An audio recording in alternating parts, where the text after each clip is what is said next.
बादलपुर नाम के एक छोटे से गांव में कौशल्या नाम की एक स्त्री रहती थी। उसके परिवार में केवल 2 ही सदस्य थे, वह और उसका इकलौता बेटा, जिसका नाम था ठनपाल। ठनपाल का न कोई भाई था और न ही कोई बहन। माँ ने बहुत ही स्नेह से यह अजीब सा नाम रखा था, लेकिन कोई नहीं जानता था कि क्यों। ठनपाल के पिता बहुत पहले ही इस दुनिया से जा चुके थे। वह स्वभाव से बहुत ही शांत और सीधा साधा नौजवान था, लेकिन मेहनत करने में पीछे नहीं हटता था। अब वह बड़ा हो गया था और खेतीबाड़ी की सारी जिम्मेदारी उसने अपने कंधों पर ले ली थी। अपनी छोटी सी जमीन पर कड़ा परिश्रम करके उसने काफी धन जमा कर लिया था।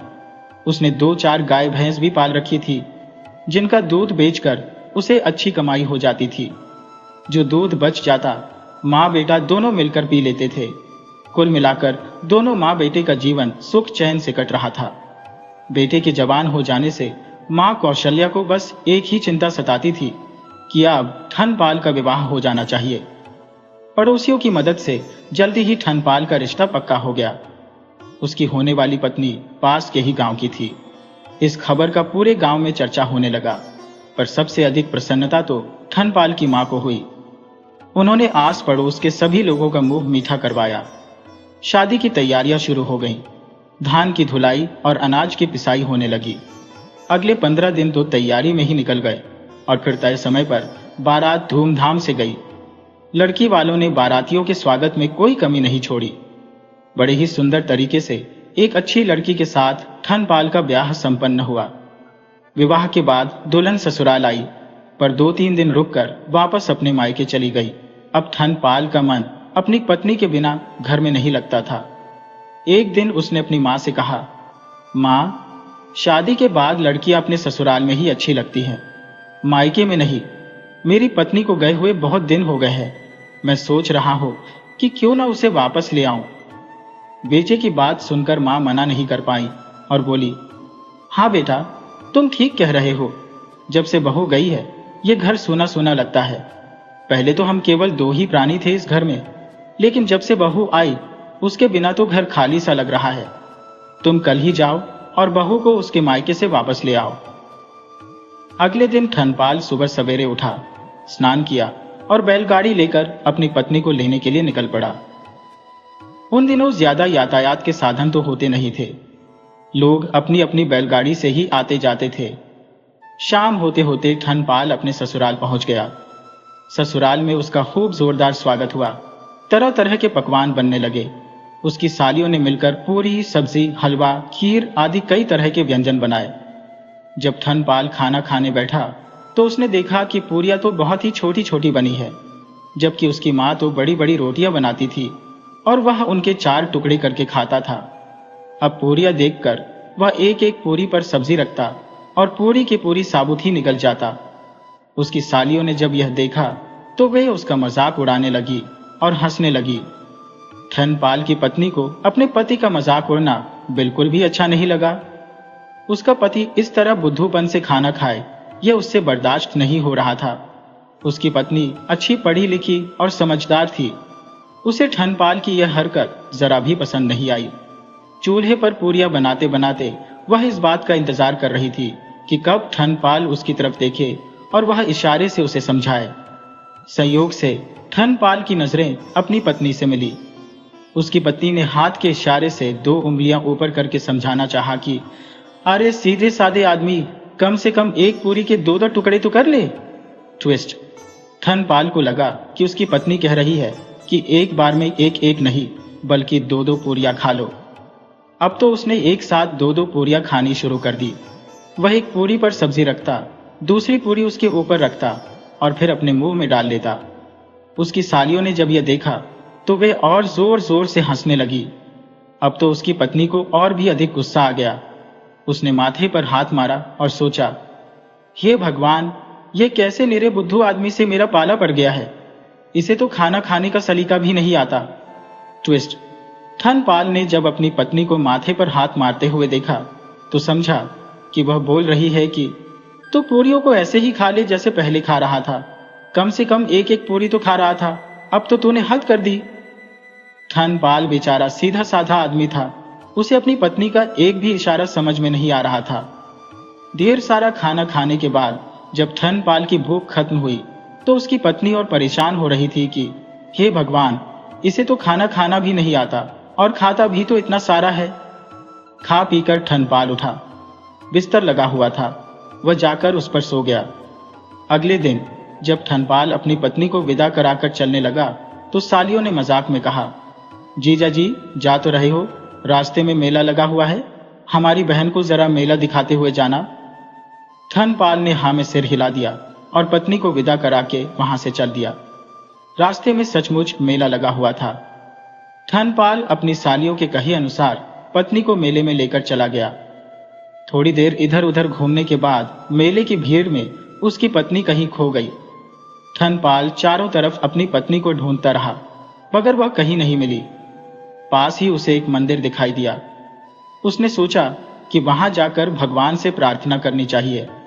वह मंदिर में गया और भगवान के सामने प्रार्थना करते हुए कहने लगा, हे भगवान, मेहरबानी करके मुझे मेरी पत्नी से मिलवा दो। मंदिर के पुजारी ने कहा, भाई पहले 500 रुपए का चढ़ावा रखो और ढेर सारे लड्डुओं का भोग लगाओ, तभी तो भगवान तुम्हारी प्रार्थना सुनेंगे।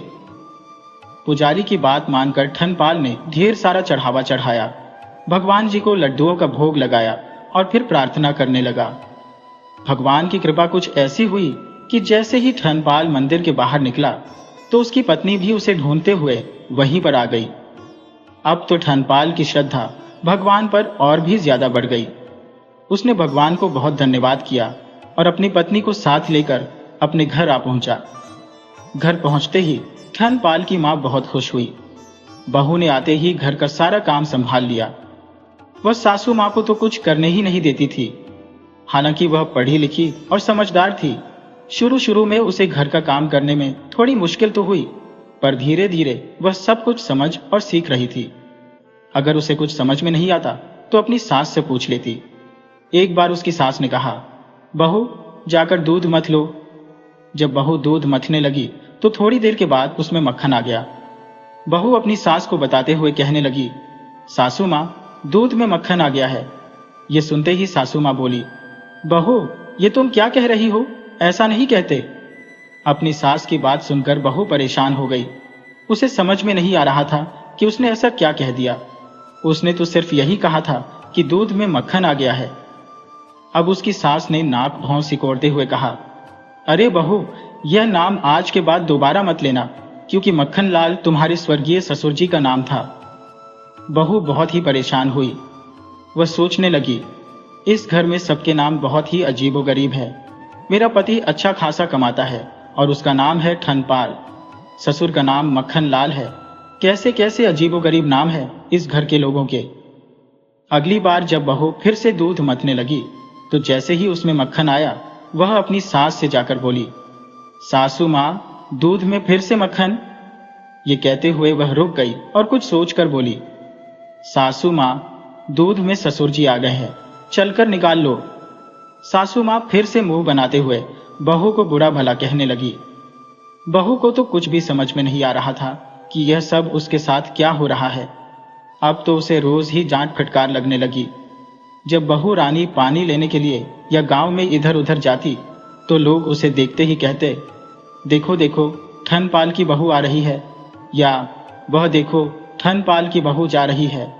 उसे यह सब सुनकर बिल्कुल भी अच्छा नहीं लगता था कि लोग उसे धनपाल की बहू कहकर बुलाए।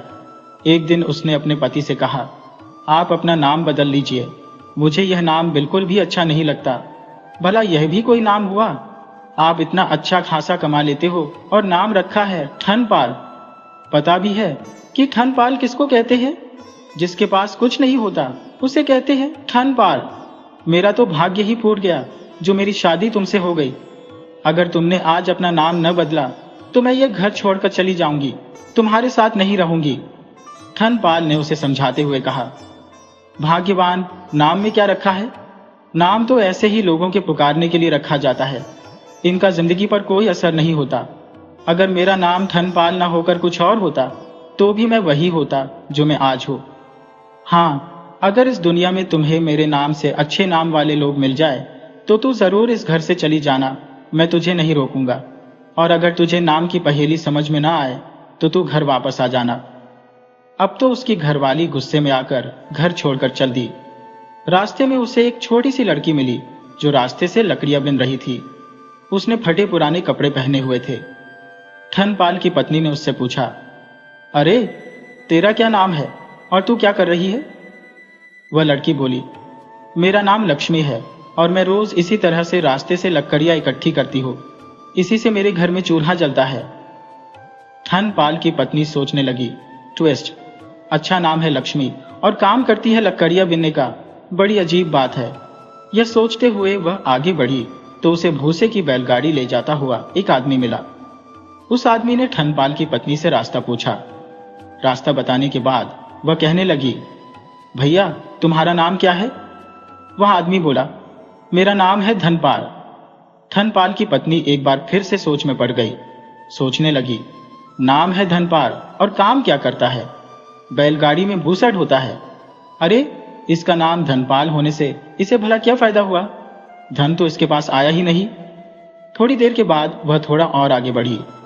सामने से एक शव यात्रा जा रही थी। उसने लोगों से पूछा, भैया क्या हुआ इनको और इनका नाम क्या था? लोगों ने कहा, राम राम राम, बहुत बुरा हुआ, बड़े ही अच्छे आदमी थे बेचारे और इनका नाम था अमर सिंह।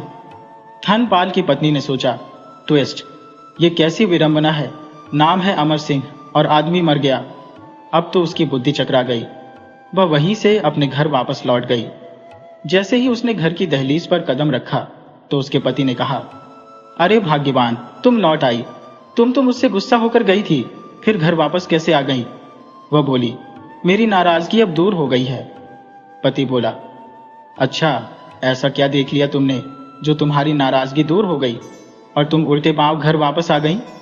पत्नी कहने लगी, लकड़ी बीने लक्ष्मी, भूसा ढोए धनपाल, अमर सिंह तो मर गए, तो भले मेरे ठनपाल।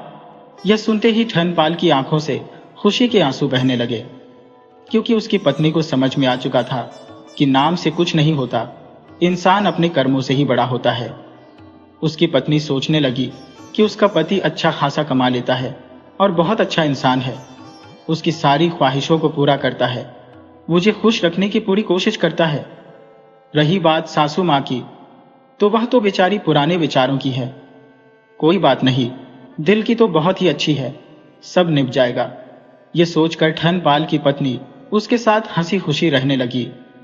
इस घटना के बाद से उसने कभी भी अपने पति को उसके नाम के लिए परेशान नहीं किया और कुछ समय के बाद उसकी सास के साथ भी उसका व्यवहार बहुत ही अच्छा हो गया। वे सभी लोग एक सुखी परिवार की तरह अपना जीवन बिताने लगे। सदियों पुरानी एक और कहानी है। राजपुर नगर से कोसों दूर एक छोटे से गांव में 3 दोस्त रहते थे, जिनके नाम थे कुंदन, रघु और संतोष। पूरे गांव के लिए उनकी दोस्ती एक मिसाल थी, जैसे एक पेड़ की 3 शाखाएं जो अलग अलग होकर भी एक साथ जुड़ी रहती है। तीनों दोस्त बचपन से ही एक साथ खेलते, हंसते और एक दूसरे के दुख सुख में शामिल होते। मगर समय हमेशा एक सा नहीं रहता। जीवन के संघर्षों ने उन्हें ऐसे घेरा जैसे कोई पक्षी तूफान में फंस जाता है। उनके रोजगार के सारे दरवाजे बंद होने लगे थे। गरीबी का साया और भी ज्यादा गहरा गया था, यहां तक कि उनके खाने के भी लाले पड़ गए। दिन प्रतिदिन उनकी मुश्किलें बढ़ती ही जा रही थी। जहां पहले चारों तरफ खुशियां ही खुशियां थी, आज परेशानियों ने उन्हें घेर लिया था। आखिर एक दिन जब भूख और गरीबी हद से ज्यादा बढ़ गई, तो उन्होंने यह फैसला किया कि अब उन्हें यह गांव छोड़ना होगा और कहीं दूसरी जगह जाकर अपनी किस्मत आजमानी होगी। वे जानते थे कि गांव छोड़ना आसान नहीं होगा, मगर गांव में रहने का मतलब था कि गरीबी उन्हें निगल जाएगी। उनके पास जो भी थोड़ी बहुत जमा पूंजी थी, वह उन्होंने इकट्ठी की। कुछ जोड़े कपड़े और थोड़ा सा राशन साथ में लिया और अपने सफर पर निकल पड़े। एक ऐसा सफर जिसके बारे में उन्हें भी नहीं मालूम था, बस एक उम्मीद के सहारे वे चले जा रहे थे। रास्ता काफी मुश्किल था। चलते चलते अब उन्हें थकान सी होने लगी थी, मगर एक बेहतर जिंदगी के सपने आंखों में संजोए हुए वे अपने गांव की मिट्टी को पीछे छोड़ते हुए आगे बढ़े जा रहे थे। कुछ दिनों के सफर के बाद वे एक अजनबी इलाके में पहुंचे, जहां पर चारों तरफ सुनसान मैदान थे और एक अजीब सी खामोशी थी। यहां तक कि हवा की सरसराहट भी उनके कानों में साफ साफ सुनाई दे रही थी। सूरज धीरे धीरे डूबने लगा और आसमान में अंधेरा छाने लगा। बहुत ही ज्यादा थके होने के कारण तीनों दोस्त एक बहुत बड़े छायादार पेड़ के नीचे बैठ गए। संतोष ने अपनी चादर बिछाई, रघु ने अपनी पानी की छोटी सी सुराही निकाली और कुंदन ने एक सूखी रोटी तोड़कर सब में बांट दी। रघु ने बहुत ही थके हुए लहजे में कहा, गांव छोड़कर हमने सही फैसला किया ना? संतोष ने आसमान की तरफ देखा, जहां पर अब सितारे चमकने लगे थे, और मुस्कुराकर बोला, अब हम सफर पर निकल चुके हैं। उम्मीद है जो भी होगा अच्छा ही होगा। इसके बाद तीनों दोस्त जूते उतारकर उस पेड़ के नीचे लेट गए। तीनों बहुत ही थके हुए थे। सोच रहे थे कि यह इलाका कितना सुनसान है। दूर दूर तक कोई रोशनी दिखाई नहीं देती, न ही कोई आदमी, लेकिन तीनों दोस्त एक दूसरे का सहारा थे। वे तीनों थके हुए जरूर थे, मगर इस सुनसान इलाके का डर उनके ऊपर इतना हावी था कि उन्हें नींद नहीं आ रही थी। जब रात आधी से ज्यादा बीत गई तो सन्नाटे में उन्हें एक आवाज सी सुनाई दी। आवाज सुनकर संतोष ने धीमे से कहा, यह आवाज कुछ खतरनाक सी लगती है। रघु और कुंदन दोनों एकदम सीधे होकर बैठ गए। उनके दिल तेजी से धड़कने लगे। रघु ने धीरे से कहा, यह क्या आफत हो सकती है? कोई आदमी तो नहीं लगता? तीनों दोस्त धीमी आवाज में बातें करने लगे कि अचानक दूर घास में कोई चीज तेजी से हरकत करने लगी कि तभी रघु ने देखा कि एक खतरनाक भेड़िया उनकी तरफ लपक रहा था। संतोष जोर से चीखा और फिर तीनों दोस्त उठकर खड़े हो गए। उनके शरीर में जैसे बिजली सी दौड़ गई और वे अंधेरे में अपनी जान बचाने के लिए तेजी से दौड़ने लगे। भेड़िया उनके पीछे पीछे उन पर झपटने के लिए दौड़ रहा था। भेड़िए की भारी सांस और उसकी खतरनाक गुर्राहट तीनों दोस्तों के कानों में गूंज रही थी। अंधेरे में वे लोग भागते भागते एक खुले मैदान में जा पहुंचे, जहां पर दूर एक रोशनी टिमटिमा रही थी। जैसे ही उनकी नजरें उस रोशनी पर पड़ी तो रघु ने चिल्लाते हुए कहा, वह देखो, आग जल रही है। और फिर तीनों दोस्त अपनी बची खुची हिम्मत जुटाकर उस रोशनी की तरफ दौड़ने लगे। जैसे ही वे नजदीक पहुंचे तो उन्हें एक घर दिखाई दिया, जिसके बाहर आग जल रही थी, जिसमें अब सिर्फ अंगारे ही बचे थे। भेड़िया अब वापस जा चुका था। रघु ने कहा, आधी रात के समय किसी के घर में घुसना ठीक नहीं रहेगा, इसलिए दरवाजा खटखटाने की बजाय वे तीनों दोस्त बाहर ही बैठ गए और सुबह होने का इंतजार करने लगे। सुबह की रोशनी जैसे ही फैलने लगी तो पक्षियों की आवाजें एक नए दिन की शुरुआत का संकेत देने लगी। तीनों दोस्त अभी तक आग के नजदीक ही बैठे हुए थे। डर के मारे उनका बुरा हाल था, लेकिन जब अंधेरा छोड़ गया और सुबह की रोशनी हुई तो उस घर के दरवाजे की खुलने की आवाज ने उन तीनों दोस्तों का ध्यान अपनी तरफ खींचा। देखा तो एक बूढ़ी औरत उस घर में से बाहर आ रही थी। वो औरत उन तीनों को गौर से देखते हुए कहने लगी, बेटा, तुम कौन हो और यहाँ पर क्यों बैठे हो? उनकी हालत देखकर बुढ़िया को उन पर तरस आ रहा था और वह कहने लगी, बाहर क्यों बैठे हो बेटा? मेरे घर में आ जाओ, आराम से बैठो, शायद तुम थके हुए हो। और फिर वह बुढ़िया उन तीनों दोस्तों को अपने घर के अंदर ले गई, उन्हें खाना खिलाया और उनसे बातें करने लगी। उनके बारे में पूछा तो बातों ही बातों में बुढ़िया को इस बात का पता लगा कि वे तीनों दोस्त रोजगार की तलाश में निकले हैं। तो बूढ़ी अम्मा ने रघु से कहा, बेटा, मेरी 5 गाय हैं जो कि जंगल में खो गई हैं। अगर तुम उन्हें ढूंढकर वापस ले आओ तो मैं तुम्हें अच्छा इनाम दूंगी। रघु ने हिम्मत से कहा, मां जी, हम पूरी कोशिश करेंगे कि आपकी गायों को ढूंढकर ले आए। बूढ़ी औरत यह सुनकर खुश हो गई और उनके सिर पर प्यार से हाथ फेरा और उन्हें आशीर्वाद देने लगी। तीनों दोस्तों ने खाना खाया और फिर जंगल की तरफ रवाना हो गए। जंगल में खतरनाक जानवर भी थे, मगर तीनों दोस्तों के पास इसके अलावा और कोई रास्ता नहीं था। वे पैसों के लिए कुछ भी करने को तैयार थे। दिन भर भटकते भटकते पेड़ों और झाड़ियों में झांकते रहे। आखिरकार शाम होते होते उन्हें बूढ़ी औरत की 5 गायें मिल ही गई। वे गायों को तलाश करने में कामयाब हो गए। जब वे लोग घर वापस लौटे तो बूढ़ी औरत की खुशी का कोई ठिकाना न था। उसकी आंखों में खुशी के आंसू आ गए और वह बड़े ही प्यार भरे लहजे में बोली, बेटा, अब शाम हो चुकी है। जंगल के जानवर किसी वक्त भी हमला कर सकते हैं।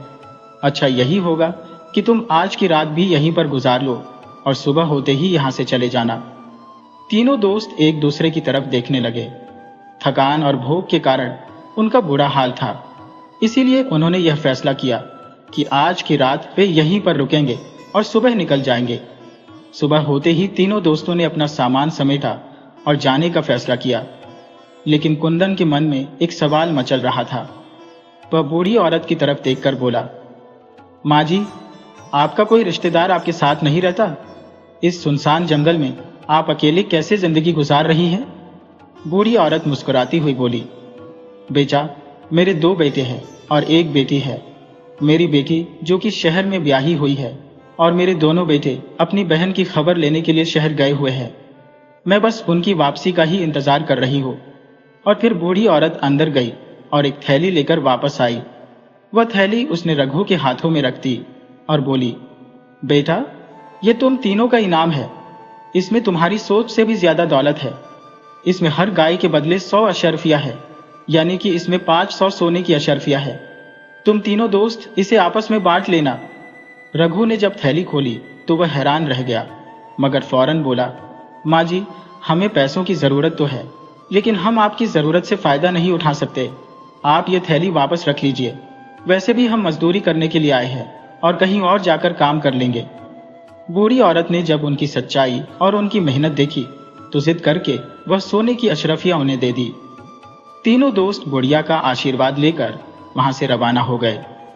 लेकिन अब मजदूरी करने के लिए नहीं, बल्कि उन्होंने अपने गांव वापस जाने का फैसला कर लिया था, क्योंकि जितने पैसे उन्होंने साल भर में कमाने थे उतने तो उन्हें इनाम के रूप में ही मिल गए थे। तीनों दोस्त खुशी खुशी घर की तरफ रवाना हुए। हर एक के चेहरे पर मुस्कुराहट थी, लेकिन अब मामला बदल चुका था। सोने की अशरफियों की चमक ने उनके दिलों में एक हलचल सी मचा दी थी। पहले जहां खाली हाथ होने के बावजूद भी वे लोग एक दूसरे के लिए जान देने को तैयार थे, लेकिन आज उनके दिलों में लालच की चिंगारी भड़कने लगी थी। गांव जाते हुए तीनों दोस्त भूख से बेचैन होने लगे, तो उन तीनों ने सलाह की कि रघु को खाने का सामान लाने के लिए नजदीक के ही किसी बाजार में भेज देना चाहिए, जबकि संतोष और कुंदन पेड़ के नीचे बैठकर उसका इंतजार करने लगे।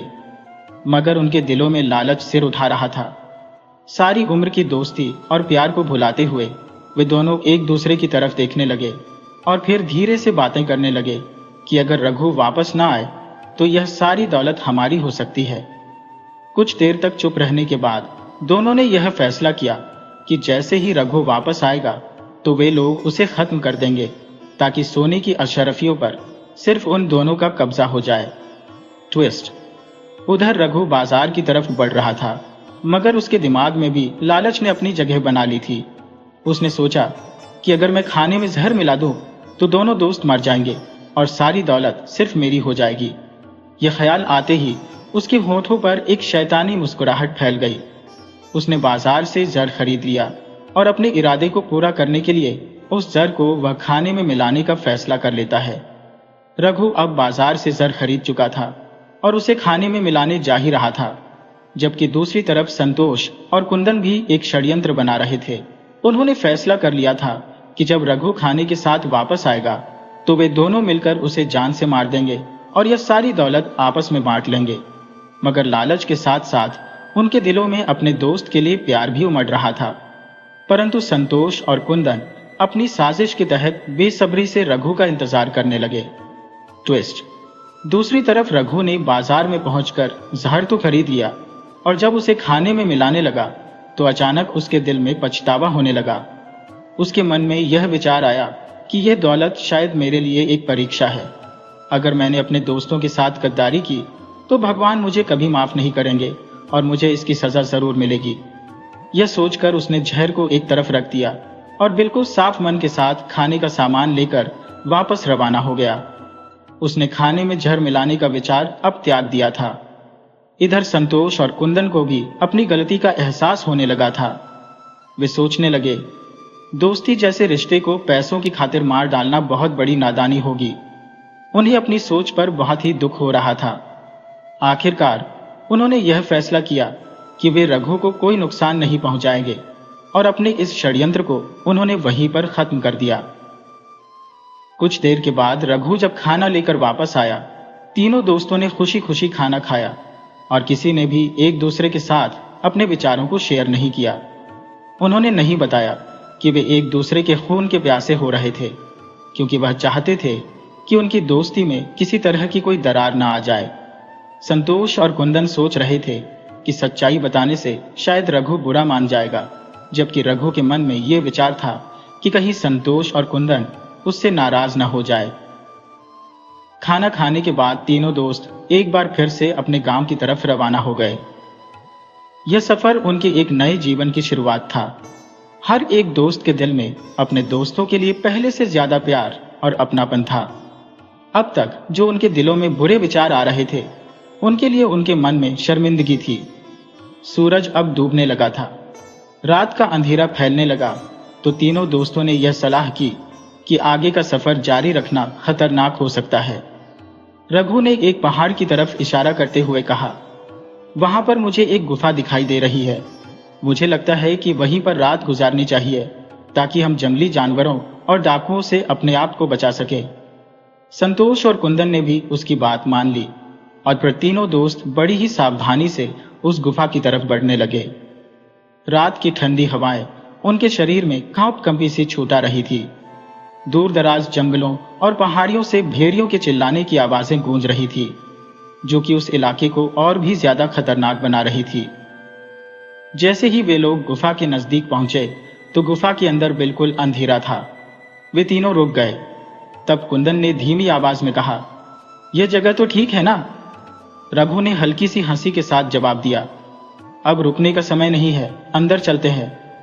तीनों दोस्तों ने गुफा का अच्छी तरह से मुआयना किया और जब उन्हें इस बात की तसल्ली हो गई कि गुफा बिल्कुल सुरक्षित है, तो वे लोग गुफा के अंदर दाखिल हो गए। सब ने एक दूसरे की तरफ देखा। वे बहुत ही थके हुए थे और जमीन पर लेट गए, इस उम्मीद के साथ कि ये रात शांति से गुजर जाएगी और सुबह होते ही वे अपने गांव की तरफ रवाना हो जाएंगे। थके होने की वजह से तीनों दोस्त फौरन गहरी नींद में चले गए, मगर आधी रात को मौसम ने अचानक करवट ले ली। तेज हवाएं चलने लगी और मूसलाधार बारिश शुरू हो गई। तूफानी हवाओं ने गुफा के आसपास शोर मचाना शुरू कर दिया। तीनों दोस्त एक बार फिर से डरने लगे और ईश्वर से प्रार्थना करने लगे कि यह रात ठीक से गुजर जाए, ताकि वे सुबह सही सलामत अपने घर पहुंच सकें। तूफान बढ़ता ही जा रहा था और तेज हवाओं से पेड़ उखड़ने लगे। बिजली की चमक के साथ साथ बारिश भी गजब ढा रही थी। ट्विस्ट, अचानक पहाड़ की छोटी से एक बड़ा सा पत्थर लुढ़कता हुआ नीचे को आया और गुफा के मुंह पर आकर गिर गया, और छोटे छोटे पत्थर और मिट्टी की वजह से अब गुफा का रास्ता पूरी तरह से बंद हो चुका था। आधी रात का सन्नाटा, बारिश का शोर, लेकिन तीनों दोस्त अभी तक इस बात से बेखबर थे कि गुफा का रास्ता बंद हो चुका है। वे लोग सोने की कोशिश कर रहे थे, मगर ठंड की वजह से उन्हें नींद नहीं आ रही थी, लेकिन फिर भी वे सोने की कोशिश कर रहे थे। सुबह के समय कुंदन सबसे पहले उठा। उसने देखा कि गुफा के अंदर अंधेरा छाया हुआ है, तो सोचा कि शायद अभी तक सुबह नहीं हुई। लेकिन जब वह गुफा के मुंह के नजदीक पहुंचा, तो उसे पता चला कि गुफा का रास्ता एक बड़े पत्थर के कारण बंद हो चुका है। उसने फौरन संतोष को उठाया और फिर वे दोनों मिलकर उस बड़े पत्थर को हटाने की कोशिश करने लगे।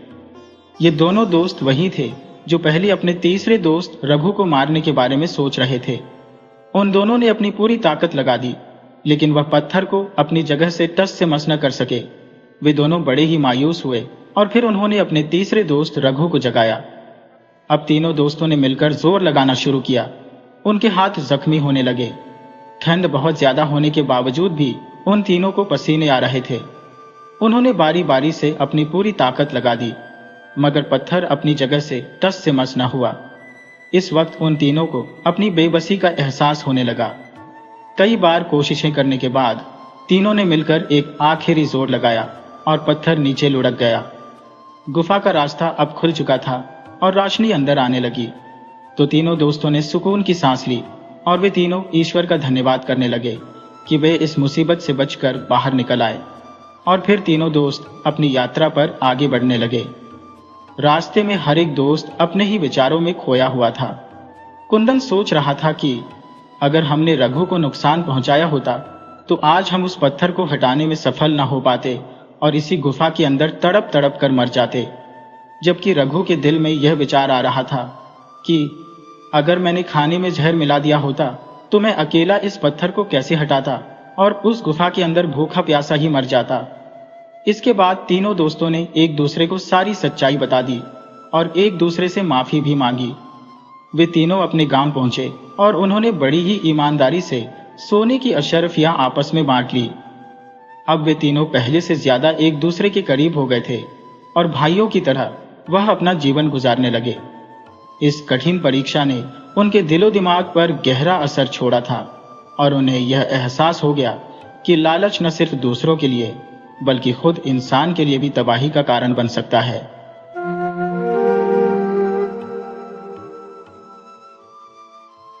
ये कहानी है एक बड़े जमींदार की, उसकी कुलक्षणी बेटी की और एक वफादार नौकर की, जिसकी जिंदगी इन सब के बीच पिस जाती है। इस कहानी में आपको धोखा, वफादारी, लालच और प्यार के कई रंग देखने को मिलेंगे।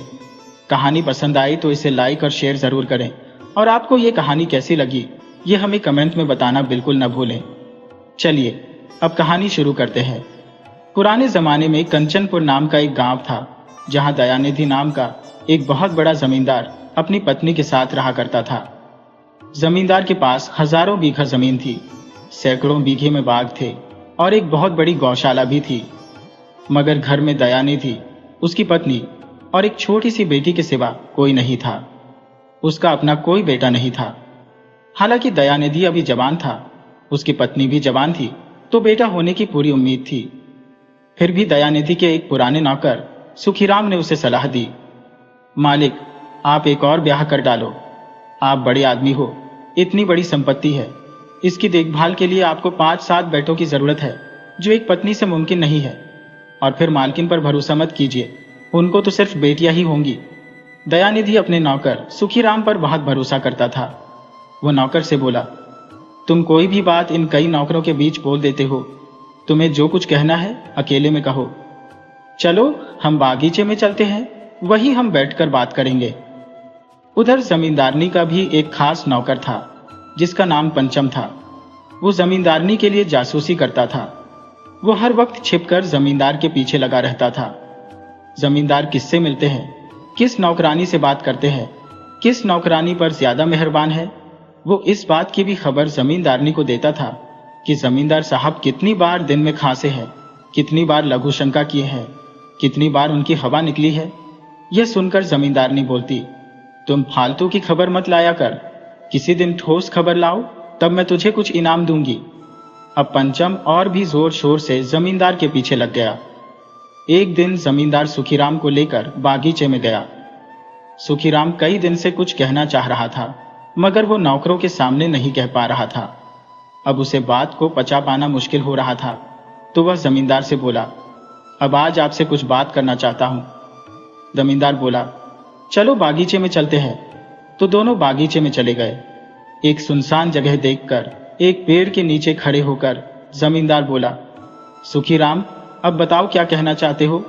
अब यहां तुम अपनी मन की कोई भी बात कह सकते हो, कोई तीसरा नहीं सुनने वाला है। तब सुखीराम ने बताया, मालिक, पहली बात कि आपका पीछा पंचम कर रहा है। वो हर बात की खबर मालकिन को दे रहा है। मालकिन आप पर नजर रख रही है। वो चाहती ही नहीं कि आपका दूसरा ब्याह हो और आप हर हाल में अपना ब्याह कीजिए। दयानिधि बोला, सुखीराम, मैं जमींदारनी के रहते ब्याह नहीं कर सकता। वैसे ब्याह की इच्छा तो मेरी भी है। जमींदारनी मेरे मिजाज की नहीं है। वो मुझे देखते ही पागल घोड़ी की तरह बिदकने लगती है।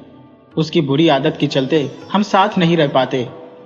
सुखीराम बोला, मालिक, लोहे से लोहे को काटा जाता है। आप अपनी साली मोहिनी से ब्याह कर डालिए।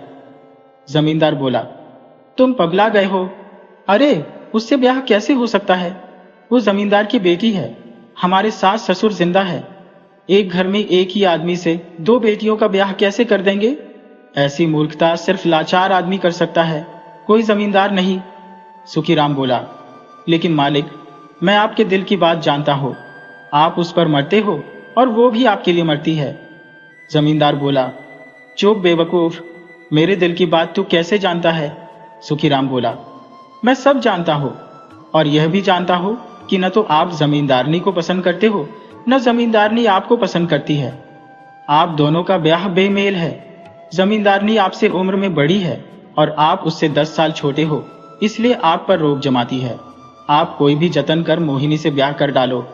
जमींदार बोला, ये मेरे लिए मुमकिन नहीं है। तुम कोई दूसरा उपाय देखो और फिर बाद में कोई उपाय सुझाना। हम इस पर फिर बाद में बात करेंगे।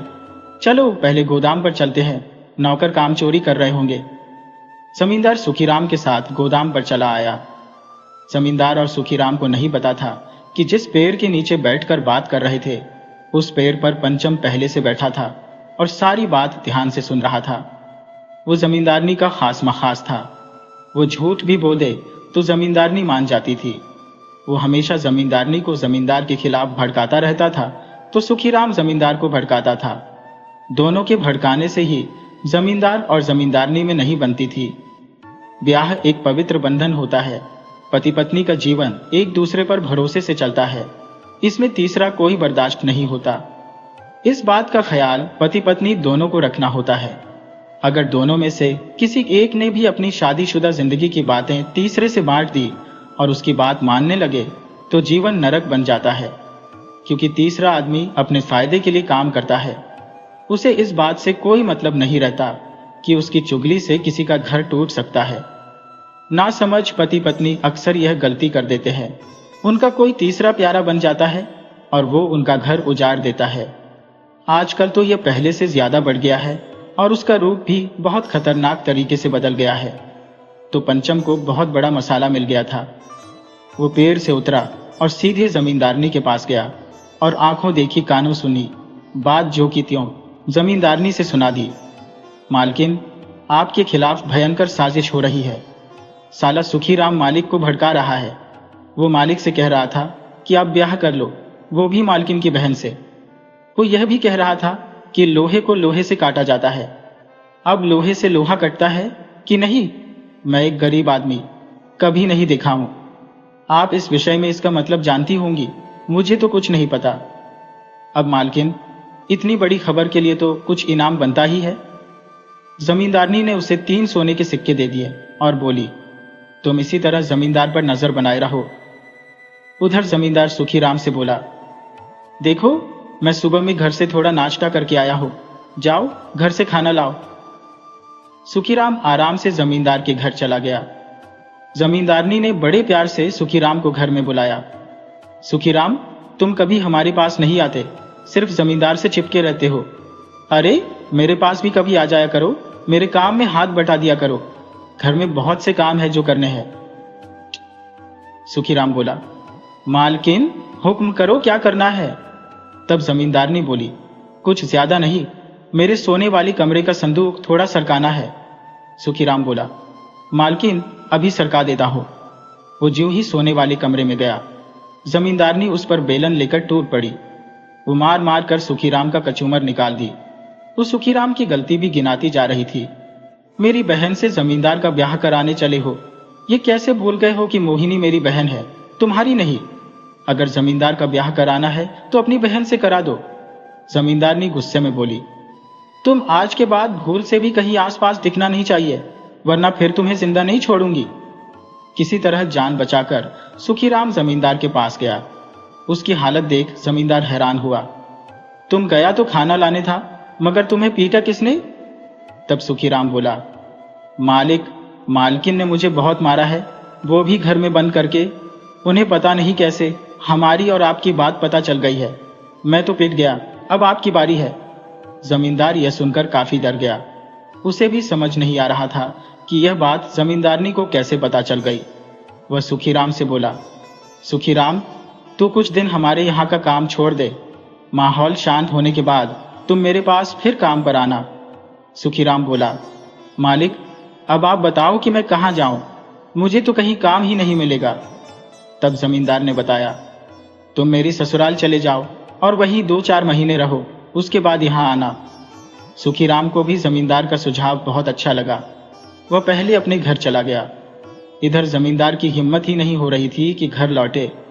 उसे भी पिट जाने का डर था। कई बार जमींदारनी के हाथ से पिटते पिटते बचा था, वो काफी रात तक गोदाम पर ही पड़ा रहा। फिर धीरे धीरे घर गया तो पत्नी ने बड़े प्यार से स्वागत किया। अरे, अभी तक आप कहाँ पड़े थे? मैं कब से इंतजार कर रही हूँ। इंतजार करते करते मेरी आंखें पत्थर आ गई है। आप सुबह में थोड़ा खाकर गए थे और दिन भर उधर ही रह गए थे। चलिए पहले खाना खा लीजिए। वो पहले जमींदार को खींचकर घर में ले गई और घर का दरवाजा बंद कर बेलन उठाई कि पलंग पर सो रही बच्ची जग गई। जमींदारनी बोली, जाओ, आज तुम्हारी नसीब ठीक थी कि बच्ची जग गई। अब बच्ची के सामने तुम्हारी हजामत कैसे बनाओ? नहीं तो आज सोची थी कि सारी आशिकी निकाल दो। मेरी बहन से ब्याह करोगे? तुम्हें शर्म नहीं आती? उस दिन जमींदार पिटने से बच गया। उधर दूसरे दिन सुखीराम जमींदार की ससुराल चला गया, मगर समझ नहीं आ रहा था कि कैसे कहे कि मैं यहाँ काम करने आया हूँ। तभी जमींदार के ससुर ने कह दिया, सुखीराम, यदि दया के पास तुम्हारा काम ना हो तो 1-2 महीने मेरे पास रह जाओ। अब सुखीराम को तो जैसे संजीवनी मिल गई। वह बोला, मालिक, मेरा वहां अभी 2-3 महीने तक कोई काम नहीं है। मैं आपके पास रहकर आपकी भी सेवा करना चाहता हूं। सुखीराम वहीं रह गया। दूसरे दिन जमींदार की साली मोहिनी ने बहन और जीजा का समाचार पूछ लिया तो सुखीराम की आंख में आंसू आ गए। वह बोला, छोटी मालकिन, अब वहां की हालत मत पूछो। आपकी बहन ने जमींदार का जीना मुहाल कर दिया है।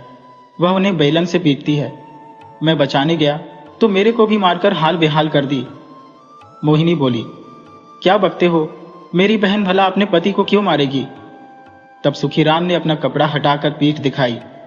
यह सिर्फ मालिक को बचाने की सजा है। आप सोचो कि मालिक पर कितनी पड़ती होगी। मालिक मालकिन के डर से अनाज के गोदाम में ही जमीन पर सो जाते हैं। वह जल्दी घर आने का नाम नहीं लेते। मोहिनी को विश्वास हो गया कि सुखीराम ठीक कह रहा है। बहन पहले से ही राक्षसी स्वभाव की थी। उसे भी अकारण कई बार बहुत पीटा था। वो पिता से भी लड़ जाती थी। नौकर नौकरानियों को तो मार मार कर खाल उधेड़ देती थी। मोहिनी को अपने सीधे सादे जीजा पर तरस आ रही थी। उसे याद आ रहा था कि बहन जब ब्याह को तैयार नहीं थी तो उसका ही ब्याह दयानिधि से तय हुआ था। मगर एक दिन पहले बहन ने ब्याह को हाँ कर दी थी तो मोहिनी दया की दुल्हन बनते बनते रह गई थी। मगर ये टीस उसके मन में थी कि मेरे भाग्य को बहन ले गई है। वह उस वक्त तो सुखीराम से कुछ नहीं कही, मगर वो रोज उससे दया की बात पूछती। तब एक दिन सुखीराम बोला, छोटी मालकिन, दया मालिक आपको बहुत याद करते हैं। वह रात में आपका नाम लेकर सोते हैं और रोते हैं। मोहिनी बोली, सुखीराम, दया को तो मैं भी याद करती हूँ, मगर मैं कर भी तो क्या सकती हूँ। अब तो मेरे ब्याह की भी बात चल रही है। कुछ दिन बाद किसी की पत्नी बनकर चली जाऊंगी, मगर मेरा दिल तो हमेशा दया के पास रहेगा। तो कोई जतन करना कि मैं दया से मिल सकूं। सुखीराम बोला, ठीक है छोटी मालकिन, मैं आपकी खुशी के लिए अपनी जान भी दे दूंगा। 1 महीने बाद सुखीराम वापस कंचनपुर चला गया और दया से मिलकर बताया, मालिक, मोहिनी दिन रात आपकी याद में करवटें बदल रही है। आप उसे किसी तरह अपने पास ले आइए। दया बोला, तुम फिर यह बात यहीं पर कर दिया। तुम्हें कई बार कहा है कि हर बात सबके सामने मत कर। चल गोदाम के पीछे बात करते हैं। दोनों गोदाम के पीछे गए तो दया ने बताया, तुम जाकर मोहिनी से कहो कि सोनापुर के मंदिर में आ जाए। हम वहीं उससे ब्याह कर लेंगे। उसके बाद मैं नगर में कुछ दिन रह लूंगा। मालकिन अकेली यहाँ डफली बजाती रहे। सुखीराम बोला, मालिक, मैं जुगाड़ लगाता हूँ। वह फिर से मोहिनी के पास गया और बताया, छोटी मालकिन, अब आप ही मालिक को बचा सकती हो। अब वह पत्नी से तंग आकर आत्महत्या करना चाहते हैं। बड़ी मुश्किल से उन्हें मैं रोका हो। कल उन्हें सोनापुर बुलाया हो। आप उन्हें चलकर समझा दें कि वो ऐसा न करें। मोहिनी बोली, ठीक है, तुम जाओ। मैं किसी बहाने सोनापुर आऊंगी और उन्हें समझाऊंगी कि वो गलत काम न करें। सुखीराम फिर से दया के पास वापस आया और बोला, अभी तक सब कुछ ठीक चल रहा है, मगर आपको एक नाटक करना होगा। आप मोहिनी को देखते ही रोनी सूरत बना लेना और कहना कि मैं अब आत्महत्या कर लूंगा। मेरी आखिरी इच्छा थी आपसे मिलने की, सो मिल लिया। आज ही अपना जीवन समाप्त कर लूंगा। उसके समझाने पर भी अपनी बात पर अड़े रहना। जब वो ब्याह के लिए तैयार हो जाए तब मानना।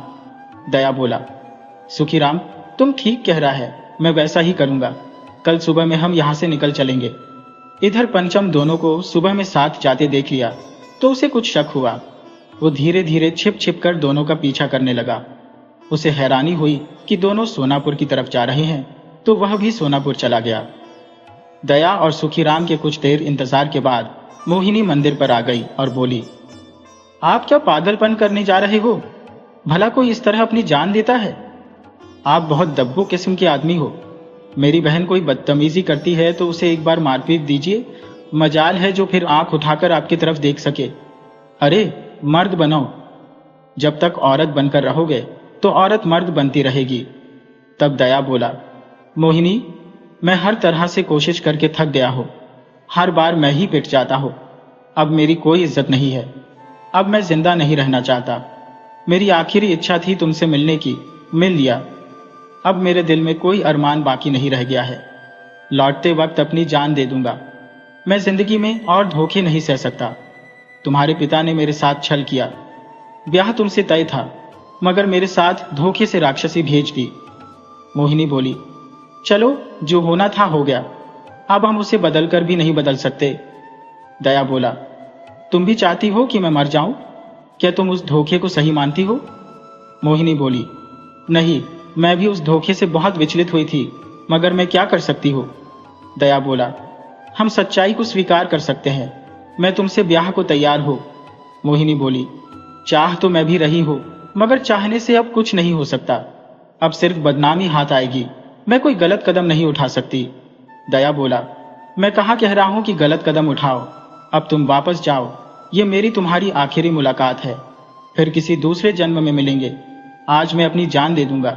सुखीराम बोला, मालकिन, आज मालिक नहीं मानने वाले। आप अपनी इज्जत बचाते रहना। ये आपके नाम पर मर मिट जाएंगे। आप नहीं जानती कि मालिक आपको कितना याद करते हैं। आप इन्हें जिंदा देखना चाहती हो तो ब्याह कर लो, आज और अभी, इसी मंदिर में। किसी की जान बचा लेने से बड़ा कोई पुण्य नहीं होता। मोहिनी बोली, ठीक है, ब्याह कर लूंगी, मगर अभी साथ नहीं जाऊंगी। मैं कोई अच्छा सा मौका देखकर आपके घर आ जाऊंगी। आप मुझ पर भरोसा करो और अब आप मेरे खातिर जिंदा रहोगे। मोहिनी और दया ने उस मंदिर में भगवान को साक्षी मानकर ब्याह कर लिया।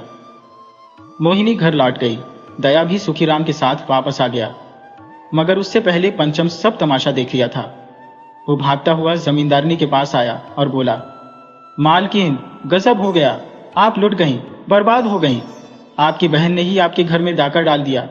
वह सोनापुर के मंदिर में मालिक से ब्याह कर ली है। जमींदारनी बोली, पंचम, तू ये क्या कह रहा है? तुमने कहीं भांग तो नहीं पी रखी है? पंचम बोला, मालकिन, काश मैं आज भांग पी लिया होता, मगर अफसोस है कि मुझे सच्चाई देखनी पड़ गई है। मालिक ने ब्याह कर लिया है। मोहिनी ब्याह कर घर लौट गई है।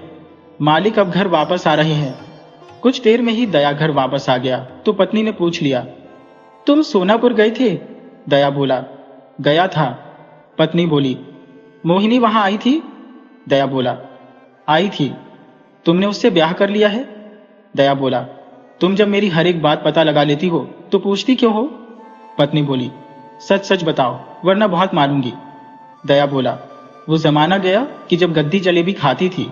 अब गद्दी को सूखा चारा नहीं मिलने वाला। स्त्री जोश में आकर दया पर बेलन चला दी तो दया अपना बचाव करते हुए पत्नी को कई थप्पड़ पीट दिया और बोला, अब औकात में रहो। सच जानना चाहती हो तो सत्य यही है कि मैं मोहिनी से ब्याह कर लिया हो और इसमें कुछ भी गलत नहीं है। वही मेरी असली पत्नी है। तुम तो धोखे से पत्नी बन गई हो। अब गुंदी बनने की कोशिश मत करो, वरना तुम रोज पिट जाओगी। पत्नी सिर्फ दादागिरी दिखाती थी। उसे अनुमान ही नहीं था कि पिट जाएगी। और उसे मोहिनी वाली बात तो बहुत बुरी लगी। वह उस वक्त चुप रह गई, मगर थोड़ी देर बाद आंगन के कुएं में बच्ची के साथ छलांग लगाकर जान दे दी। थोड़ी देर में ही वह मर गई। इस बात की खबर बहुत देर बाद जमींदार को हुई तो उसे कोई अफसोस नहीं हुआ। हाँ, बेटी के मरने का गम जरूर था। उधर बहन की मृत्यु की खबर पाकर मोहिनी भागी भागी दया के पास आ गई। कुछ दिन बाद उसके पिता ने उसे दया के साथ रहने और संभालने की अनुमति दे दी। वह मोहिनी का ब्याह दया से करा दिया। उन्हें इस बात की खबर ही नहीं हुई कि सारा खेल मोहिनी की वजह से ही हुआ है। उधर पंचम गांव छोड़कर भाग गया था। उसी की जासूसी के कारण ही तो जमींदार की पत्नी ने आत्महत्या कर ली थी। अब दया नई पत्नी मोहिनी के साथ रहने लगा था।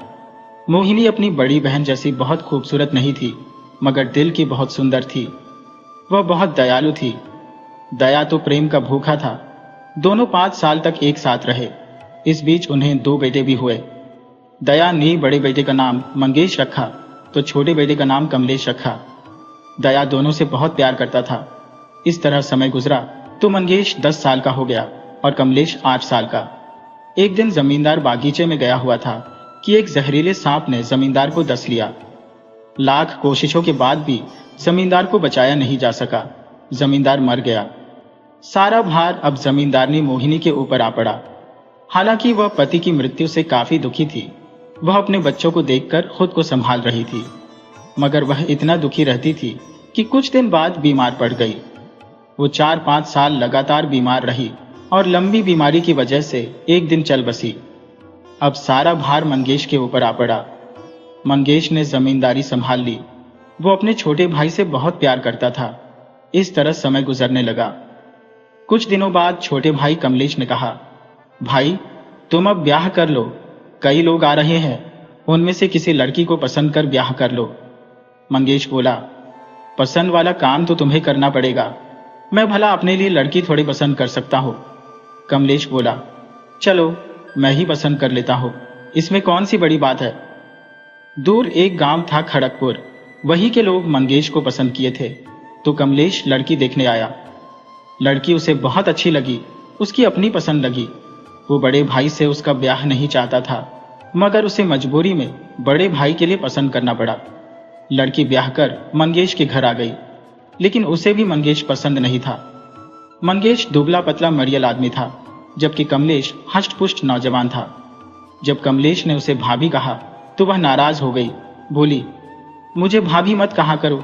दरअसल तुम मेरी पसंद हो, मगर तुम्हारी मूर्खता की वजह से मंगेश की पत्नी बन बैठी हो। लेकिन यह मत समझ लो कि मैं अपनी पसंद छोड़ सकती हो। तुम भी मेरे पति ही हो। भाभी कहकर मुझे शर्मिंदा मत करो। मगर हाँ, एक बात का ध्यान रखना कि हमारी मर्यादा बनी रहे और हम मिलते भी रहें। कमलेश अपने भाई से बहुत प्यार करता था, तो अब भाभी से भी बहुत प्यार करने लगा। उनकी सेवा में हमेशा लगा रहता। उसे भाभी की तरफ से खुला निमंत्रण भी मिल गया था।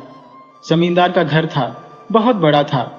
वो कहीं भी एकांत पाकर प्रेम प्यार की बातें करते और इस तरह दोनों में संबंध भी स्थापित हो गए। मगर कहते हैं ना कि नाजायज संबंध और दुर्गंध छिपाए नहीं छिपते। एक दिन मंगेश ने दोनों को रंगे हाथ पकड़ लिया तो दोनों को समझाया, यह सब गलत है। तुम दोनों अभी नादान हो, तुम्हारे कदम बहक गए हैं। ये बात मानकर तुम्हें माफ कर देता हूं, मगर तुम यदि फिर से गलती दोहराए तो मैं माफ नहीं करूंगा, बल्कि सजा दूंगा। 2-4 दिन तक दोनों एक दूसरे से दूर रहे, मगर इश्क का रोग बहुत बुरा होता है। किसी भयानक रोग का इलाज मुमकिन है। भयानक नशेड़ी शायद सुधर सकता है, मगर इश्क का रोगी मरने के बाद ही ठीक होता है। दोनों भयानक तरह से पीड़ित थे। उन्हें दूर रहना मुश्किल हो गया था। तो फिर तीसरे दिन ही मंगेश द्वारा रंगे हाथ पकड़ लिए गए। तो मंगेश पत्नी और भाई को समझाने के बजाय कमलेश की शादी करा देना उचित समझा। वह सोच लिया कि भाई की शादी करा देगा और उसकी पत्नी घर में आ जाएगी तो सुधर जाएगा। इसमें एक की गलती होती तो उसे समझाया जा सकता था, मगर दोनों ही जब एक दूसरे को पसंद कर रहे थे तो वह खुद अकेला पड़ गया था। उसे पता था कि ताली कभी एक हाथ से नहीं बजती। दोनों हाथ बराबर सहयोग करते हैं तब जाकर ताली बजती है। उसी तरह कभी एक तरफा प्रेम करने वाले एक दूसरे से संबंध स्थापित नहीं कर पाते। संबंध तो तब स्थापित होता है जब दोनों के दिल मल जाते हैं, और जब 2 दल मल जाते हैं तो वे किसी रिश्ते का परवाह नहीं करते। वे प्यार में इतने अंधे हो जाते हैं कि बीच में आने वाले की जान भी ले सकते हैं, या नहीं ले पाए तो अपनी खुद की भी जान दे सकते हैं। अचानक से कभी पेड़ की जड़ में पैर फंस जाने पर कभी उसे झटके से नहीं निकालते, वरना पैर टूट जाता है। उसे बहुत आराम से मुलायम हाथों से धीरे धीरे निकालते हैं। मंगेश आंख से देख लेने के बाद भी दूसरी तरफ मुंह घुमाकर चला गया। मंगेश ने सोच लिया कि अब सब कुछ जानते हुए अनजान बनकर रहने में ही चालाकी है। वह मन में ठान लिया कि 1 हफ्ते में एक बहुत खूबसूरत लड़की ढूंढकर कमलेश की शादी करा देनी है, वरना यह आग जब विकराल रूप धारण कर लेगी तो इसे बुझाया नहीं जा सकता। मंगेश जल्दी ही एक सुंदर लड़की से कमलेश की शादी की बात चलाई। लड़की वाले लड़का देखने आ भी गए। शादी की बात सुनकर कमलेश आनाकानी करने लगा। नहीं, मुझे अभी शादी नहीं करनी, अभी 4-5 साल बाद ब्याह के विषय में सोचूंगा। और ताज्जुब की बात कि मंगेश की पत्नी बोली, अरे अभी इतनी क्या जल्दी है? कमलेश की अभी उम्र ही क्या है? अभी बच्चा है, इसे दुनियादारी की क्या समझ है? तुम झूठ मूठ उसे परेशान कर रहे हो। तब मंगेश बोला, तुम मुंह बंद रखो तो अच्छा है। तुम इसे बच्चा रहने कहाँ दी हो? तुम खुद इसे दुनियादारी सिखा दी हो। खैर छोड़ो इन सब बातों को। अब तुम्हें भी आराम चाहिए और मुझे भी। अकेले खेत की देखभाल करता हो, तुम लोग हाथ नहीं बंटा पाते। जब घर में एक बहू आ जाएगी तो तुम और कमलेश खेती और गौशाला देखो, मैं अकेले बाग बगीचे में रह जाता हूँ। मेरे लिए ठीक भी है, कभी कभी पीछे से मैं भी सहयोग कर दिया करूंगा। पत्नी को लगा कि पति मुझे और आज़ादी दे रहे हैं, अब तो हम और भी आराम से मिला करेंगे। घर में कोई ना कोई रहता है, बाहर गौशाला में अपनी मर्जी है। वह कमलेश से बोली, भाई की इज्जत रखने के लिए ब्याह कर डालो। भाभी की बात मानकर ब्याह कर लिया। कमलेश की शादी हो गई, पत्नी घर में आ गई, परंतु कमलेश तो भाभी के ही प्यार में लगा रहा। नई पत्नी उसे जरा भी नहीं भा रही थी। किसी नी कहा है कि दिल लगी दीवार से तो पड़ी किस काम की। कमलेश को सुंदर पत्नी जरा भी पसंद नहीं आ रही थी, तो कमलेश की पत्नी भी पति के मन मिजाज को डटोल रही थी। औरतें अपने पति के चरित्र को एक किताब की तरह पढ़ लेती है। कमलेश की पत्नी को अपने पति के चाल चलन पर शक हुआ, तो वह उसका पीछा करने लगी और एक दिन दोनों को रंगे हाथ पकड़ भी लिया। उस वक्त उसने सख्त लहजे में चेतावनी दे डाली, यह व्यभिचार की आदतें दुनिया की सबसे बुरी आदतों में एक है। आप इसे तुरंत छोड़ दो, क्योंकि कोई पत्नी अपने पति की बचकानी एक बार जरूर माफ कर देती है, लेकिन बार बार नहीं। परंतु इसके बाद मैंने आपको गलती करते देखा, तो फिर आप मेरा मरा मुंह देखोगे। आप खुद से सोचो कि जो काम तुम कर रहे हो वो काम मैं करने लगूं तो तुम्हें कैसा लगेगा? जाहिर है बहुत बुरा लगेगा। तुम मुझे इस बात के लिए घर से निकाल भी सकते हो, क्योंकि तुम्हें बुरा लगेगा, मगर वही काम तुम कर रहे हो तो मैं कुछ नहीं कर सकती। यह भ्रम अपने मन में मत रखना। मैं वह कर जाऊंगी जो तुमने सोचा भी नहीं होगा। कहते हैं इश्क की बुरी आदतें एक बार लग जाए तो फिर छोड़े नहीं छूटती। कमलेश ने अपनी आदतें छोड़ने के बजाय और बढ़ा लिया। वो पत्नी के सामने ही भाभी के कमरे में घुसकर दरवाजा बंद कर लेता। यह देख कमलेश की पत्नी ने एक दिन सचमुच जहर खा लिया और मर गई। इस बात का गम न तो कमलेश को हुआ न उसकी भाभी को हुआ, परंतु मंगेश को काफी सदमा लगा। उसने जो सोच रखा था ठीक उसका उल्टा हो गया। सदमे के कारण मंगेश बीमार पड़ गया। पत्नी और भाई ने उसका कोई देखभाल नहीं किया, तो एक दिन चल बसा। हाँ, एक बात हुई कि उसके जीते जी पत्नी ने एक बच्चे को जन्म दे दिया था। चाहे वह बच्चा किसी का भी रहा हो, मगर उसे नाम मंगेश का मिल गया। कमलेश ने उसका नाम ज्योति रखा। अब तो कमलेश और उसकी भाभी खुल्लम खुल्ला पति पत्नी की तरह रहने लगे। हालांकि ये बात कमलेश के रिश्तेदारों को बुरी लगी, तो सलाह दिया, अब तो मंगेश है नहीं तो तुम हमारी सलाह मानो और ब्याह कर लो।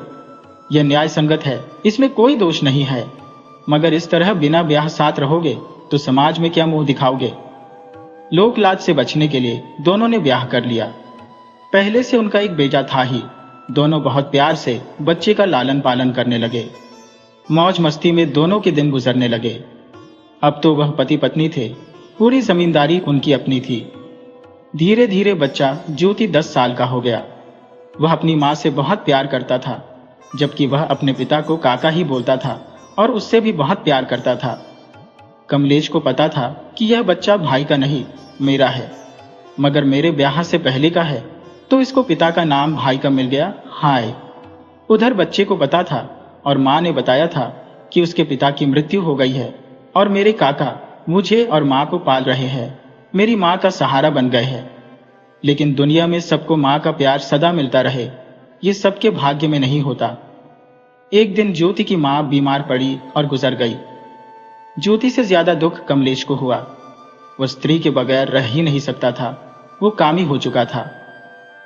कमलेश आयाश आदमी था, उसे बिना स्त्री के रहना मुश्किल हो गया, तो वह फिर से ब्याह के चक्कर में पड़ गया। उसे कई लोगों ने समझाया, अपने पर काबू रखो। अगर ब्याह कर लोगे तो बच्चे की जिंदगी बर्बाद हो जाएगी। अब तुमसे कोई भली स्त्री ब्याह नहीं करेगी। मगर कमलेश पर इश्क का भूत सवार था। वह एक दलाल के माध्यम से एक बहुत दुष्चरित्र स्त्री से ब्याह कर लिया। वह पहले से बाल बच्चे और पति वाली थी।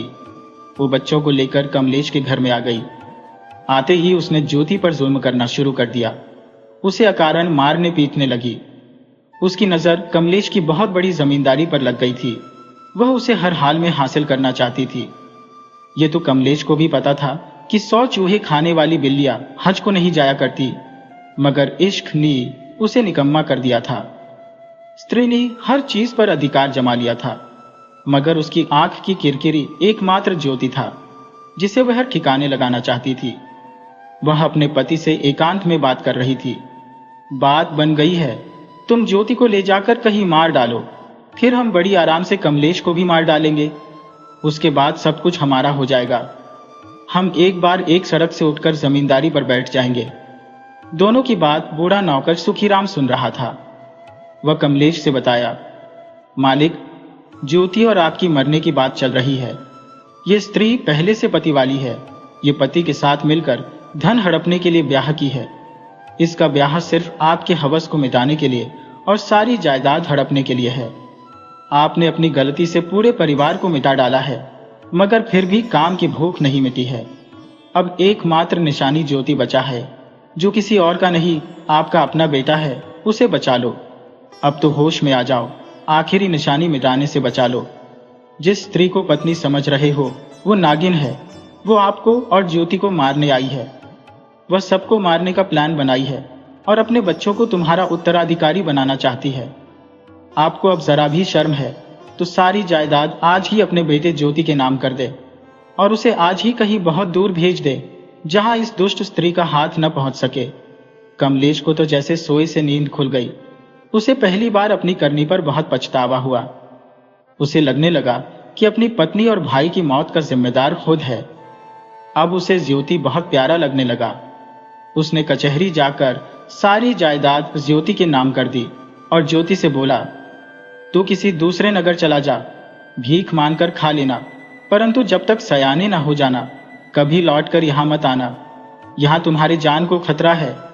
ज्योति चाचा का साथ नहीं छोड़ना चाहता था, परंतु नई स्त्री की क्रूरता और काका की चुप्पी ने उसे दूसरे नगर जाने के लिए विवश कर दिया। वह दूसरे नगर चला गया। वो इधर उधर भटक रहा था। बहुत भूखा भी था। उसे मांगना भी नहीं आता था, क्योंकि वह भिखमंगा तो था नहीं। वो एक जगह बैठकर रोने लगा। उधर से नगर के एक सेठ आ रहे थे। उनकी नजर रोते बच्चे पर पड़ी तो रुक गए और बच्चे से रोने का कारण पूछा। बच्चे ने बताया, मुझे बहुत जोर की भूख लगी है। सेठ ने उसे अपनी जेब से निकालकर 2 पैसे दे दिए, परंतु वो लड़का उसे लेने से इनकार कर गया। बोला, माफ करना सेठ जी, मैं कोई भिखमंगा नहीं हूं। मैं भूखे मर जाऊंगा, परंतु किसी से मुफ्त में कुछ भी नहीं लूंगा। मांगने से मर जाना कहीं भला है। सेठ बड़ा सेठ था। उसकी बात सुनकर बहुत प्रभावित हुआ। बोला, लगता है घर से भागकर आया हो। क्या तुम मेरे यहाँ काम करना पसंद करोगे? लड़का बोला, हाँ सेठ जी, काम के बदले खाना पसंद करूंगा। इस प्रकार ज्योति सेठ के पास रहने लगा। वह सेठ से भोजन कपड़ा के अलावा कुछ भी नहीं लेता। वह जल्द ही अपनी ईमानदारी से सेठ का विश्वास पात्र बन गया और सेठ का कारोबार एक बेटे की तरह संभालने लगा। सेठ का एक बेटा और एक बेटी थी। वह अपने बेटा बेटी पर उतना भरोसा नहीं करता था जितना कि अपने नौकर ज्योति पर करता। उधर कमलेश की नई पत्नी ज्योति को मरवाने के लिए ढूंढने लगी। वो कमलेश से पूछी, तुम्हारा वह पिल्ला कहीं दिखाई नहीं पड़ता, कहां उसे छिपा दिए हो? कमलेश बोला, दिखाई तो मुझे भी नहीं पड़ रहा, परंतु उसके नहीं रहने से हमें भारी नुकसान उठाना पड़ेगा। तुम रोज उसे मारती पीटती थी, लगता है उसी के चलते राज दरबार चला गया है। ये सारी जमीन जायदाद मकान सब उसी के नाम से है। मेरे भाई ने मरने से पहले उसी के नाम कर दी थी। अब अगर वह राज दरबार में तुम्हारे खिलाफ मारपीट की शिकायत करता है तो तुम्हें तो जेल होगी ही, मैं भी नहीं बच पाऊंगा।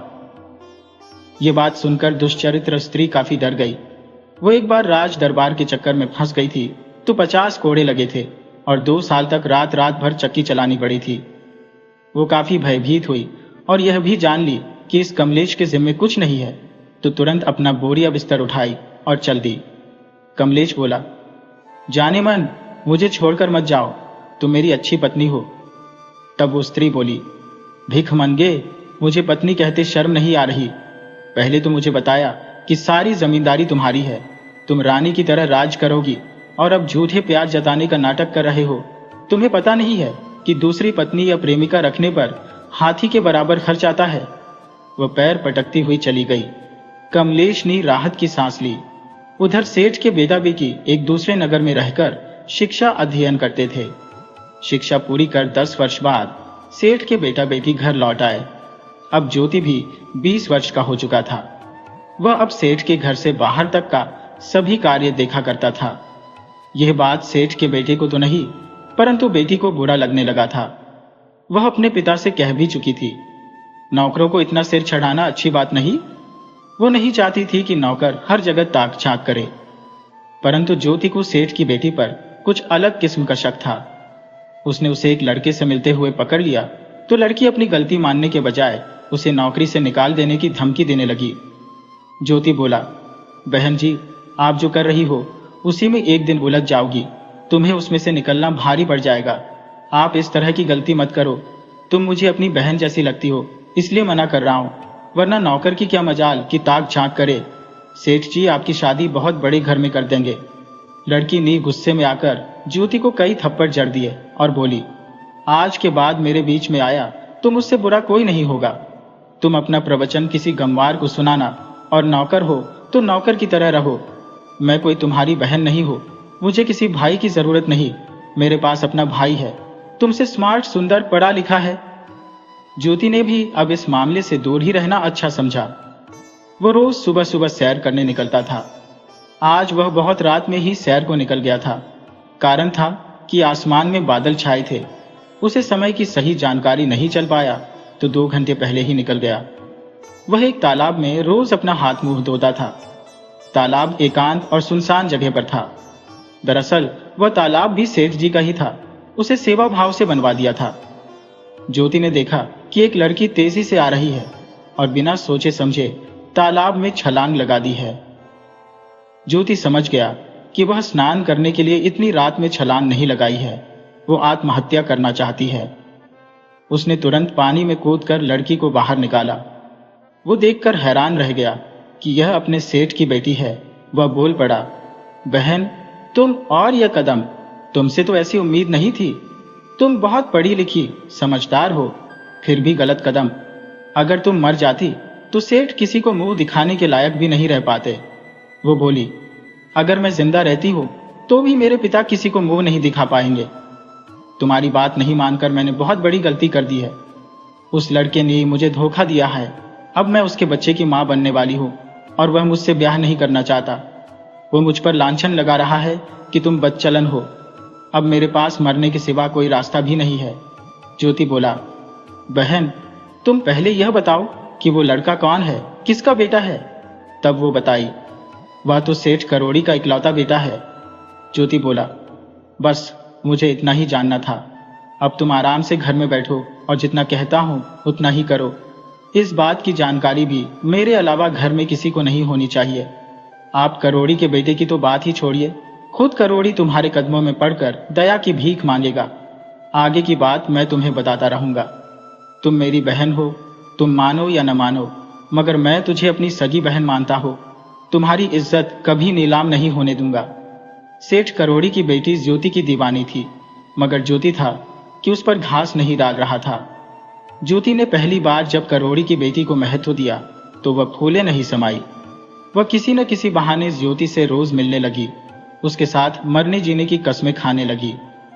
ज्योति जब देख लिया कि अब बात अपने बस में आ चुकी है, तब वह उस लड़की से बोला, देखो, तुम अगर मेरे साथ ब्याह करना चाहती हो तो पहले एक बात बता देना चाहता हो कि मैं कोई सेठ का नौकर नहीं हो, बल्कि एक जमींदार हो। मैं जब छोटा था तो अपने यहां मेरे जीवन को खतरा था, इसलिए सेठ के पास पड़ा रहा। सेठ भी मेरे पिता की तरह है, बल्कि सच पूछो तो अब वही मेरे पिता है, और सेठ की इज्जत पर आंच आए यह मैं बर्दाश्त नहीं कर सकता। तुम्हारा भाई मेरी बहन यानी सेठ की बेटी की इज्जत से खिलवाड़ किया है, क्योंकि उसका प्यार मेरी तरह पवित्र नहीं है और अब बात बहुत दूर तक पहुंच चुकी है। इसमें तुम्हें मेरा साथ देना होगा। तुम अपने भाई से साफ साफ बता दो कि मैं सेठ का नौकर ही नहीं, यहाँ के राजा का जासूस भी हो। ये बात तुम भी जानती हो कि राजा के पास मैं बेधड़क जाता हूँ। राजा साहब मुझे बड़ी आदर देते हैं। माल पहुंचाने के लिए मुझे हर तीसरे दिन राज दरबार जाना पड़ता है। राजा मुझसे हर जानकारी लेता रहता है। मैं अपनी बहन के साथ हुई ज्यादती की बात राज दरबार में उठाऊंगा और तुम्हारे भाई की फांसी की मांग करूंगा। अब भलाई इसी में है कि तुम्हारा भाई 1 हफ्ते के अंदर मेरी बहन से शादी कर ले। तुम यह बात अपने माता पिता सबसे बता देना और तुम अपनी तरफ से निफिक्र रहना, क्योंकि जब मेरी बहन तुम्हारी भाभी बन जाएगी तो वह भी तुम्हें अपनी भाभी बना लेगी। उस लड़की ने तो जैसे घर में कोहराम ही मचा दिया। पिता से बोली, भाई ने इतनी बड़ी गलती की है कि हम में से कोई नहीं बच पाएगा। ये सेठ हजारी की बेटी से प्रेम किया है और अब बात आगे बढ़ गई है तो इनकार कर रहा है। उस सेठ की पहुंच सीधे राजा से है। उसके भाई को लगने लगा कि राजा के सैनिक सचमुच फांसी का फंदा लेकर आ रहे हैं और उसे फांसी पर चढ़ा रहे हैं। करोड़ी सेठ यह बात सुनकर बहुत डर गया। उसे लगा कि बेटे ने तो गलती कर ही दिया है। अब अगर बात राज दरबार जाती है तो मुझे भी राजा नहीं छोड़ने वाला। मैंने एक बार घटिया माल राज दरबार भिजवा दिया था। राजा ने मेरी 1 साल की कमाई रोक ली थी। अब वह किसी लफड़े में नहीं पड़ना चाहता था। वो अपने बेटे को ही गलती ठहराया। उसने बिना देर किए सेठ की बेटी से अपने बेटे की शादी कर दी। कुछ दिन बाद और सेठ की बेटी ने अपनी ननद की शादी ज्योति से करा दी, क्योंकि वह जानती थी कि ज्योति और उसकी ननद ने उसका घर बसाया है। अब उसका फर्ज बनता है कि अपने मुंह बोले भाई और अपनी ननद का घर बसा दे। ज्योति कोई नौकर तो था नहीं। वह अपनी नई नवेली दुल्हन लेकर गांव लौट आया। उसका काका कमल उसका बाग ढूंढ रहा था। कमल अपनी सारी जिम्मेदारी अपने बेटे ज्योति को सौंपकर सन्यासी बन गया। मनुष्य का जीवन एक नसीब का खेल है। पूरा जीवन मनुष्य अपनी इच्छा की पूर्ति में लगा रहता है, परंतु होता वही है जो भाग्य में लिखा रहता है। यह कहानी हमें सिखाती है कि सच्चा रिश्ता और वफादारी ही इंसान की सबसे बड़ी दौलत है। छल और कपट से पाया हुआ सुख ज्यादा दिन नहीं टिकता। अंत में जीत हमेशा सच्चाई और नेकी की ही होती है। अगर आपको हमारी यह कहानी अच्छी लगी हो तो ममता हिंदी कहानियां को सब्सक्राइब करें, इस वीडियो को लाइक करें और अपने दोस्तों के साथ जरूर शेयर करें। आपसे फिर मिलते हैं एक नई कहानी के साथ। तब तक के लिए राधे राधे।